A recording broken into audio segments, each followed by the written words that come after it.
Good morning. Welcome to Third House, a forum sponsored by the Goshen Chamber of Commerce that affords an opportunity for legislators and their constituencies to interact with one another. The legislators are sometimes referred to as leaders, so we let them go first and speak to us, and then we will have question and answer period. You'll get an opportunity to ask your question, but I'd ask you to be recognized if you would first. And I'll try to keep track of who has asked questions, and everybody will get a chance to ask his or her question. The forum will last for about an hour and a half. A couple of our legislators need to attend a similar forum in Elkhart at about 10 o'clock, I think it is, isn't it? Something like that. So we have to kind of shut it off then, but there's usually an opportunity for some informal discussion immediately after the meeting.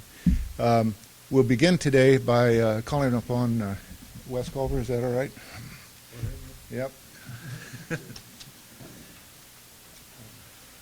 Oh, good morning. Got an all-star crew here this morning, huh? This morning when I was leaving, my 4-year-old didn't really want me to leave, so I said, well, you can come with me. And she said, what do the walls look like? And I said, the walls look like our house walls. She goes, they don't have animals painted on them like church? And I said, no, I'll stay home, she said. So you guys should paint the walls with giraffes and stuff here. Well, committees are done on both sides. This past week was the last week for committees. And next week we'll be finishing up hearing the bills on each house, and then we flip-flop. It's only a 10-week session. We're 4 weeks done, and next week's the 5th week. Some the bills highlighting, one of them is a township referendum bill. That bill, in the House version of it, I don't know if they have a Senate version, says that there'll be a referendum in the fall in which people can vote whether to keep their townships, each township.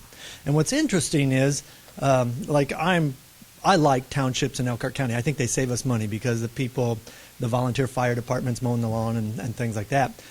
And I voted for that. The bill was presented by somebody who was pro-townships, and I voted for it. But the people who voted against it are also pro-townships. And here's the theory a little bit on that, is that, from my perspective, let the people decide if they want townships, because if they don't, each year, state government is going to relook at should township governments be there, and majority vote in the House and the Senate. If they say no, then they're gone. The people have no say in that, really. It's just a decree.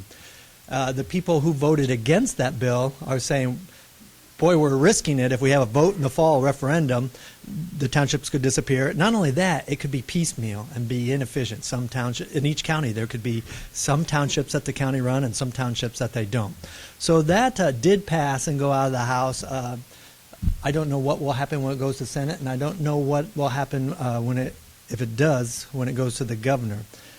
My understanding is he might sign that if it comes his way, but I don't know.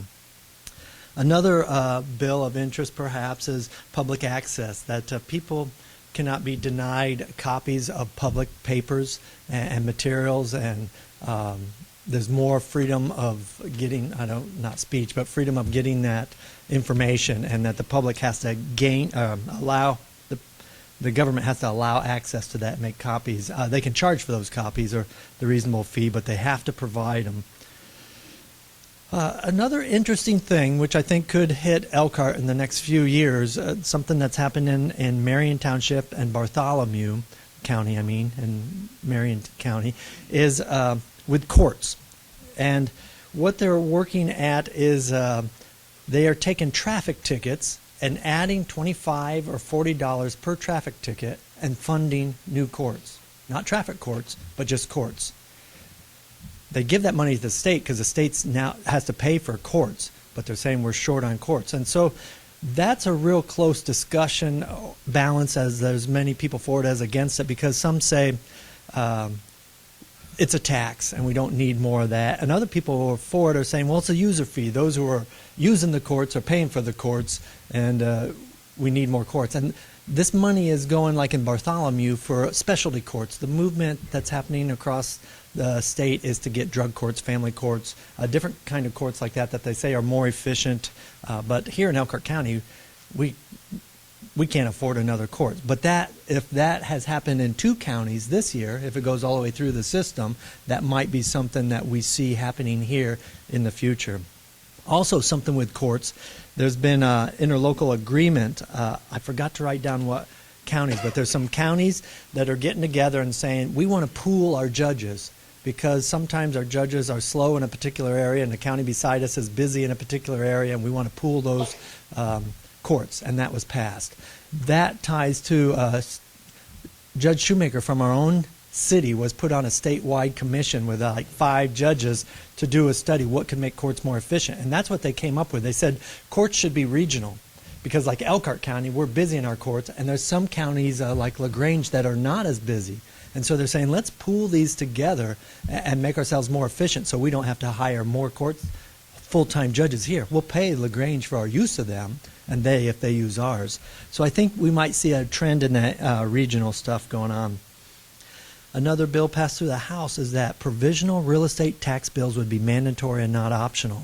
You know, in Elkhart County, we had a provisional tax bill this fall. We're one of the few counties that did that. There are some counties that are 3 years behind on their tax bills, and other counties that chose not to do a provisional tax bill at all. They're not 3 years behind, but the people just don't know what their tax bills will be. So this bill says there has to be a provisional tax bill, and laid out a formula for which that to happen. And there's some other stuff, but I'll stop here and see what the other guys have to say. Thanks.